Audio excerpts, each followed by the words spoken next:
ఈరోజు సత్కారం అందుకుంటున్న వాళ్లకు వారికి సత్కారం చేయట్లే. ఇది వాళ్ళ అమ్మా నాన్నల సత్కారం. వాళ్లకు చదువు చెప్పిన గురువులకు సత్కారం జరుగుతుందని నేను అనుకుంటాను ఈరోజు. ఎందుకంటే మీ మీద వాళ్ళు వేసిన సంస్కారం, వాళ్ళు సంస్కృతి, దానివల్ల ఈరోజు మీ స్థానానికి ఎదిగారు. కాబట్టి వారు అన్నట్టు ఐ థింక్ ఎస్సీ గారు అన్నారు, జస్వంత్ గారు, ఆయన ముఖ్యంగా అప్బ్రింగింగ్ మీద ఆధారపడి ఉంటుంది. పిల్లల్ని ఎలా పెంచుతున్నాం అన్న దాని మీద సమాజం ఆధారపడి ఉంటుందని చెప్పారు. కాబట్టి ముఖ్యంగా మనం తల్లిదండ్రులకి, గురువులకి ఈ విషయం పట్ల అవగాహన కల్పిస్తూ, ఎందుకంటే కరుణ గారు మాట్లాడుతూ అన్నారు, ఈరోజు నేను ఈ స్థానంలో ఉన్నానంటే దానికి ప్రవీణ్ రావు గారు కారణం అని చెప్పారు. ఎందుకంటే ఆవిడ చెప్పిన ₹1 ఉదాహరణ చాలా చక్కగా ఉంది. 25 రూపాయలు వాళ్ళకి ఇవ్వాలంటే 24 అంటే ఒక్కొక్క రూపాయి ఆవిడ తెచ్చింది. ఎందుకంటే ఆ విధమైన గురువుల వద్ద వారు శిక్షణ పొందారు కాబట్టి వారు కూడా ఆ స్థాయికి ఎదగలిగారు. కాబట్టి అటువంటి సన్మాన గ్రహీతలైన మీరందరికీ కూడా అభినందనలు తెలియజేస్తూ, వేదిక మీద ఆసీనులైన పెద్దలందరికీ కూడా నమస్కారాలు. ముఖ్యంగా నరసింహులు గారు మాట్లాడుతూ అన్నారు, రాజకీయాలు బాగుపడితే సమాజం బాగుపడుతుంది అని. అందుకని నేను ఎప్పుడు చెబుతుంటాను, నిచ్చెనను శుభ్రం చేయాలంటే మనం కింది నుంచి నిచ్చెన శుభ్రం చేసుకుంటూ వెళ్తే పైకి చేరడానికి మన కాళ్ళ మీద మనమే మళ్ళా ఆ నిచ్చెన మీద ఎక్కాల్సి వస్తుంది.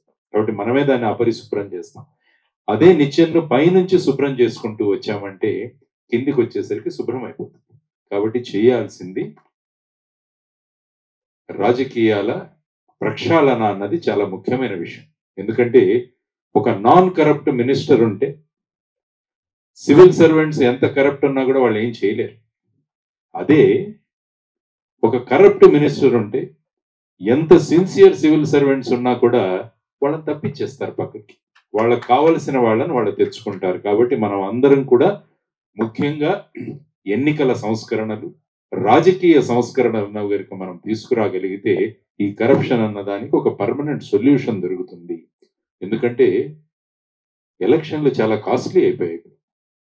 ఇప్పుడు చూడండి, ప్రతి ఒక్కరూ 40 కోట్లు, 100 కోట్లు ఈ విధంగా మాట్లాడతారు. ఎందుకంటే నేను ప్రత్యక్షంగా ఎన్నికల్లో పాల్గొన్నాను కాబట్టి నాకు తెలుసు.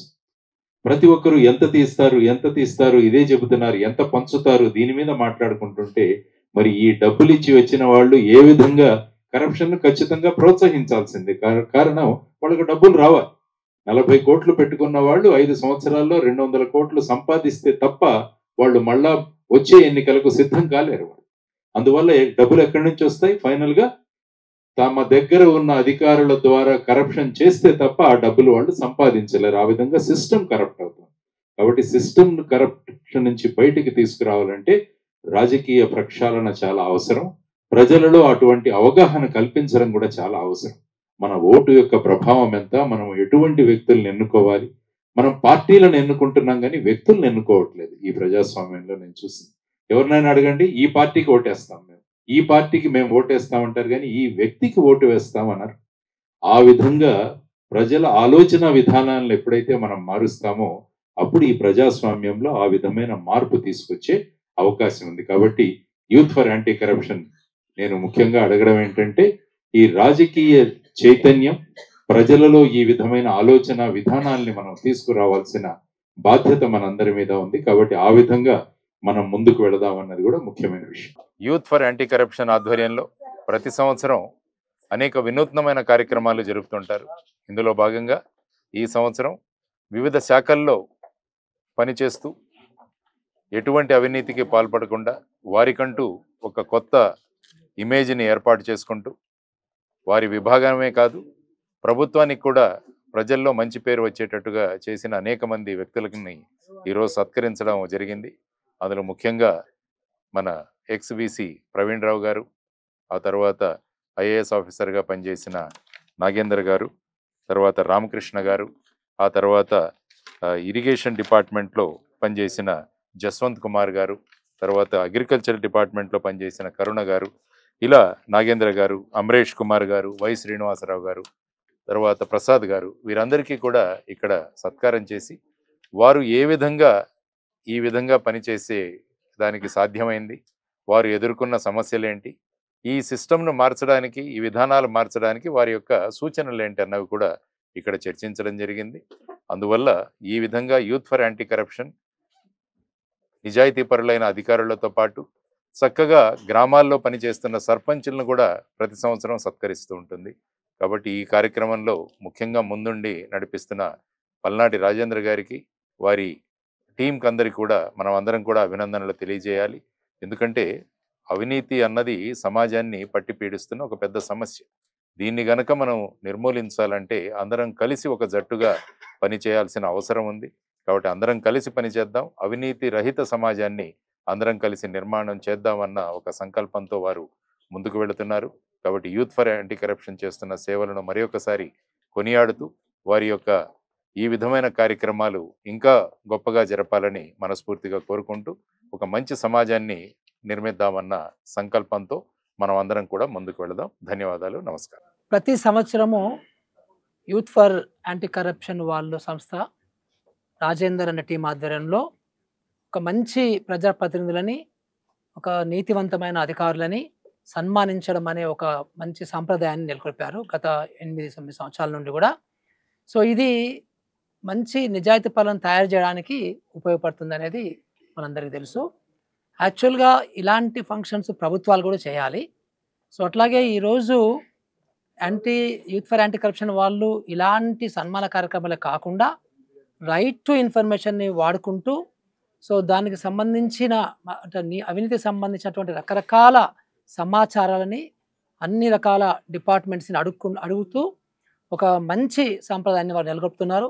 దీని వలన డెఫినెట్గా కొంత మేరకి అవినీతి తగ్గడానికి అవకాశం ఉంది. సో నిజానికి ప్రభుత్వాలు ఇలాంటి సంస్థలతోని కొన్ని వర్క్షాప్స్ పెట్టుకుంటూ అసలు అవినీతిని తగ్గించడానికి ఏం చేయాలనే దాని మీద కూడా సో పెద్ద ఎత్తున సో ప్రభుత్వాలు మాట్లాడాలి, ప్రభుత్వాలు కొన్ని నిర్ణయాలు తీసుకోవాలి.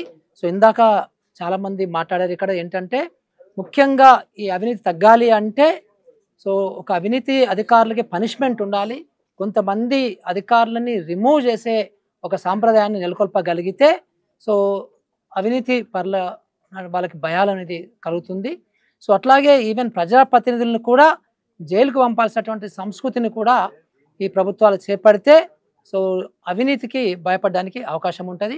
సో నేను మరొకసారి ఈ యూత్ ఫర్ యాంటీ కరప్షన్ సంస్థని అభినందిస్తూ ఇలాంటి మంచి సంప్రదాయాన్ని నెలకొల్పి సో అవినీతి మీద యుద్ధం చేయాలని నేను కోరుతున్నాను. Youth for anti corruption team తో పాటు నేను చాలా సంవత్సరాలుగా అసోసియేట్ అయ్యాను కాబట్టి నాకు తెలుసు.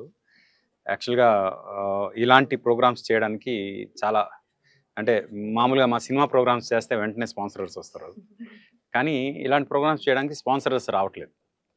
ఎందుకు రావట్లేదు అని అడిగితే మనం అవినీతిని ప్రశ్నిస్తున్నాం కదా సార్, అందుకు ఎవరు రావట్లేదు అని మా టీం చెప్తే నాకు కొంచెం బాధేసింది. నా పర్సనల్ రిక్వెస్ట్ ఏంటంటే ఎప్పుడైతే యూత్ ఫర్ యాంటీ కరప్షన్ లాంటి సంస్థలని మనం ఎంకరేజ్ చేస్తామో అప్పుడు అవినీతి లేని ఒక సమాజం చూడడానికి మనకు ఒక రైట్ వస్తుంది అని నా ఫీలింగ్.